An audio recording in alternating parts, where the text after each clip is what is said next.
Estoy en línea con Luis Dallaglio, director general de la consultora Delfos y es uno de los grandes analistas que tiene Córdoba en materia de política y por eso lo convoqué porque estamos en el medio de una trayectoria, ¿no? Venimos de las PASO y vamos a noviembre. Hola Luis, abrazo, ¿cómo estás? ¿Qué tal, Rubén? ¿Cómo estás? Muy buena tarde. Gracias por la invitación. Bueno, yo te pediría primero que nos des una opinión tuya sobre el resultado de las elecciones. Es decir, ¿qué pasó? Fue una sorpresa para muchos, ¿no? Me parece que la sorpresa estuvo centralmente en provincia de Buenos Aires, ¿no? Que había pronósticos distintos y fue el gran impacto que el gobierno nacional perdiera en el principal bastión que tiene el kirchnerismo a nivel nacional. Acá en Córdoba más o menos los números ya estaban bastante definidos, así que no fue una sorpresa, digamos, estaban previstos en esos términos.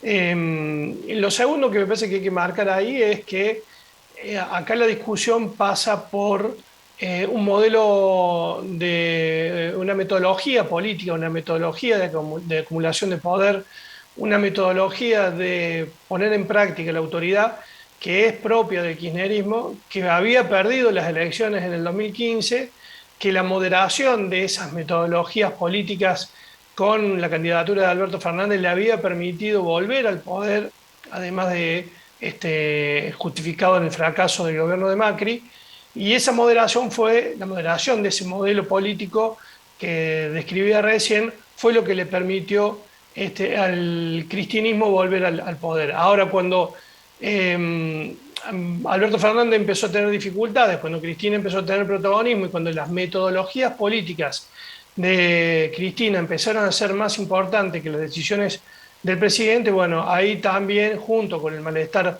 propio de la situación económica y de la administración de la pandemia, terminó por configurar un resultado que no solamente castiga a Cristina, sino también lo puso como perdedor a Mauricio Macri en un proceso político caracterizado por una grieta que a la luz de los resultados de los últimos años ha dejado resultados muy negativos para la Argentina y para los argentinos en general, ¿no?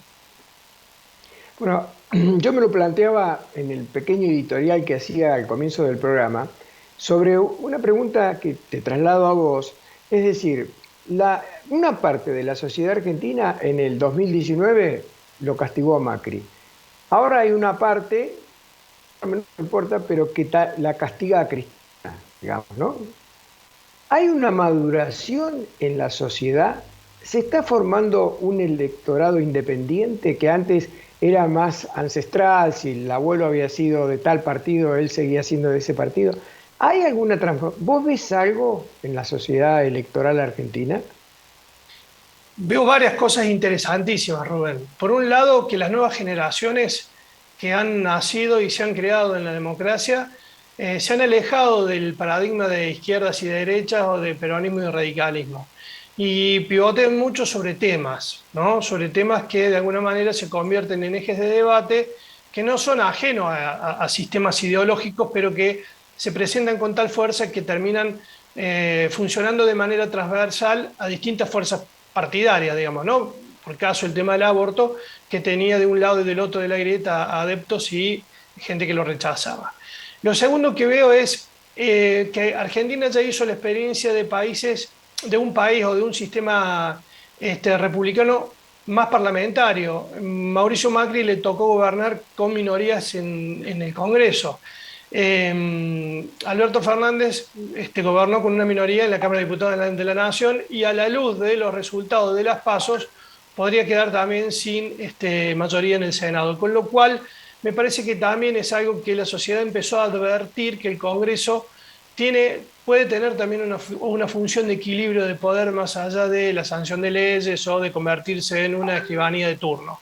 Entonces, la sociedad ha madurado políticamente y ha encontrado y ha descubierto que el Congreso puede ser también una instancia de construcción de equilibrios de poderes.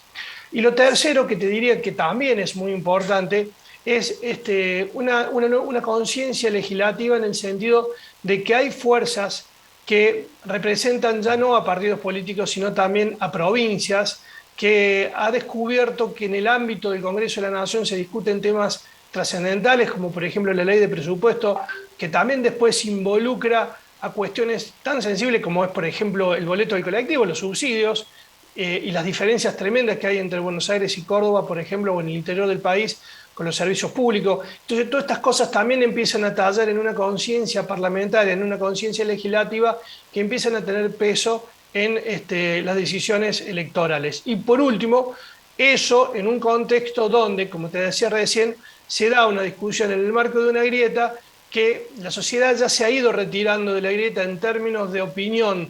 No lo puede terminar de hacer en términos electorales porque por supuesto todavía el país está funcionando en esos términos, pero que lentamente va generando, digamos, espacios por fuera de la grieta, que vos le podés llamar una tercera gran vía o lo que fuera, pero lo cierto es que las elecciones PASO fueron aleccionadoras hacia la grieta, hacia el cristinismo y hacia el macrismo, y eso me parece que es un punto de partida nuevo, diferente, que quizás en noviembre no terminemos de ver cristalizado absolutamente, pero que sí va a empezar a tener mucha importancia en la nueva Argentina que se abrirá a partir del 10 de diciembre cuando asuman el nuevo Congreso, ¿no? Es decir, que vos estás vislumbrando un cambio fundamental. Ahora, esta maduración que estamos hablando de la sociedad está recibiendo en este momento una andanada de lo que yo podría denominar la gran repartija nacional, ¿no? Es decir, calefón, heladeras, de todo se está regalando. ¿Vos crees que esa sociedad que giró y ahora lo castigó a Alberto Fernández, como antes lo había hecho con Macri, esa sociedad es permeable a esa repartija y entonces va a cambiar su voto y va a volver al voto de Cristina Alberto o no, o que va a seguir en la suya? Mira, yo creo que hay alguna proporción del electorado que de alguna manera usó las pasos para eleccionar al sistema de poder. Y le dijo, estoy descontento y si no te volvés a enfocar en lo que estoy necesitando, y bueno, quizás en línea con eso el gobierno nacional esté haciendo lo que está haciendo. Puede ocurrir que tenga esa finalidad y que tenga, por supuesto, público para eso. Lo cierto es que en noviembre se van a agregar, perdón, y lo segundo que también es muy importante, que es que hay un sistema de poder real en la Argentina que sabe que puede gobernar con Cristina, con Macri o con quien sea en la presidencia, que son los varones del conurbano. Ellos gobernaron con Macri y no tuvieron problemas. Gobernaron con Fernández cuando lo que hicieron desde la cámpora, minimizar o bajar el poder, jugaron o no jugaron todo lo que tenían que jugar y perdieron en la provincia de Buenos Aires. Bueno, ahora tuvieron que reconocer los espacios reales en el poder de gobierno de la provincia de Buenos Aires y probablemente eso le permita recuperar votos que perdieron, ¿sí? Y la otra canasta en la que hay que buscar los votos es a la hora de sumar votos entre los nuevos votantes que no fueron a las PASO y que se van a sumar ahora en noviembre. Por ejemplo, nosotros en Córdoba lo tenemos estimado entre un 12 y un 13% que podría llegar a sumarse en las elecciones de noviembre. En general en la Argentina, sobre todo en provincia de Buenos Aires, los que se vayan a sumar probablemente no lo hagan para apoyar al oficialismo, probablemente vayan a sumarse a ese malestar generalizado. Entonces, vos por un lado podés recuperar votos, pero por otro lado vas a perder porque se va a cambiar la base 100 del electorado, porque va a haber más votantes y más votantes en contra. Es decir, que en provincia de Buenos Aires nosotros podemos tener un resultado que obviamente se achiquen las diferencias, se arrime mucho, sea más competitiva, pero creo que es muy difícil poder modificar el orden final de lo que fue la elección de las PASOs. Me parece que lo mismo va a pasar en muchas partes de la Argentina, donde las PASOs cristalizaron una situación y que más o menos votos más o menos van a terminar respetando, digamos, los caudales y las proporciones electorales. El cambio de tema. Finalizadas las PASO, conocido ya el escrutinio, Cristina hace como el torero un pase y para que ese toro disfrazado de derrota pase por abajo de su capa roja. Y le manda una carta al presidente echándole la culpa de todo. La pregunta es, ¿esa carta, de acuerdo a tu criterio, fue escrita en un momento de calentura, con toda la pasión encima, o fue fríamente calculada y escrita punto por punto? No tengo duda que Cristina la escribió de manera calculada y punto por punto. Lo que sí creo que se convirtió primero en el plan de gobierno de Fernández de acá a al próximo turno electoral, por un lado, y por otro lado, en el reconocimiento de que la responsable política y electoral ahora, de cara a noviembre, es ella. Con lo cual no se va a poder ocultar en ningún lugar si las elecciones tienen un resultado similar a las pasos, va a ser la única derrotada, va a ser, o por lo menos la principal derrotada en las elecciones de noviembre. Es decir, jugó toda la ficha, todas las cartas, es decir, ya no está más escondida en el Senado, ahora ella puso la cara, puso las condiciones, condicionó el proceso político de acá a noviembre, de manera que la única que puede capitalizar eso en favor o en contra va a ser Cristina. Alberto Fernández simplemente fue un mandatario de esto, ¿no? Claro. Ahora, dentro de esa jugada que hace ella a todo o nada, evidentemente por lo que vos estás diciendo, aparece de golpe como un interventor que ella pone dentro del Poder Ejecutivo, que es Juan Mansur. Uno dice, la he vinculado a ella un poco sobre la izquierda, ¿no? Aunque interiormente tal vez sea de derecha, pero exteriormente ella se ha manifestado como una mujer estatista, intervencionista, amiga de los países socialistas, y pone un tipo que es de centro derecha, como Mansur, amigo de Joe Biden, amigo de Estados Unidos, de Israel. ¿Qué es lo que está pasando en ese tema? ¿Hay una intervención y no importa de qué color sea? Me parece que tiene que ver más con el pragmatismo, Rubén.